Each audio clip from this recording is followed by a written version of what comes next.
Yeah. Hello. It's recording already? It is recording right now. Oh my god, I wasn't ready. Tell you a joke or something? Yeah. I'd like your coffee.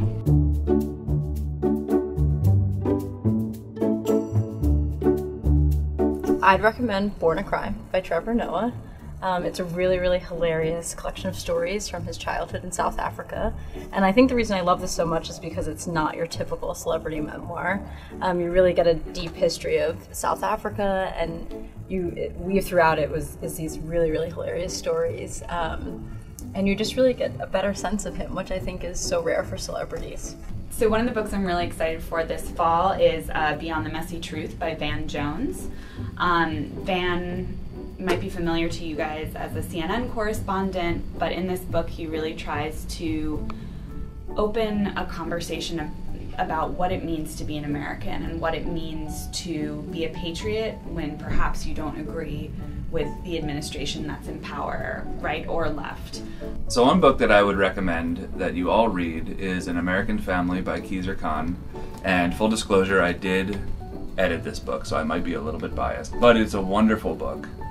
It's a beautiful, evocative memoir of Khizr journey to America. And if you don't remember him, he was the DNC speaker who kind of rose to national prominence by holding up the pocket constitution and reminding us all of what it should mean to be an American.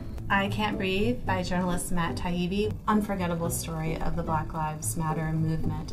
He takes us into the courtroom, into the grand jury. We see a legal system that is completely dysfunctional.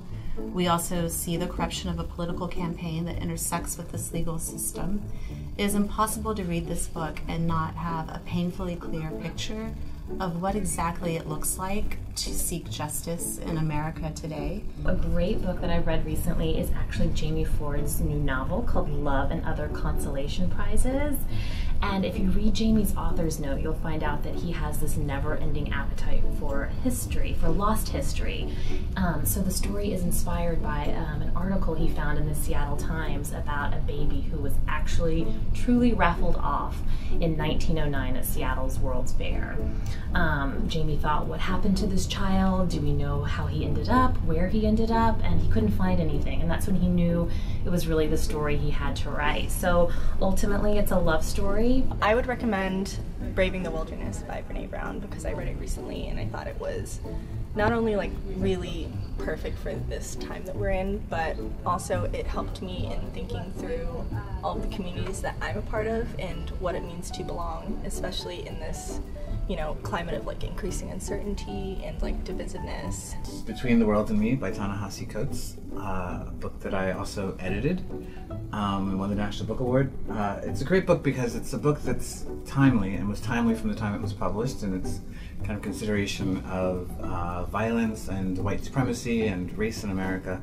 But it's also, I think, timeless in the sense that it's about some of the most sort of fundamental issues about how we find meaning in our lives in the face of tragedy and in the face of political disagreement and also the weight of history.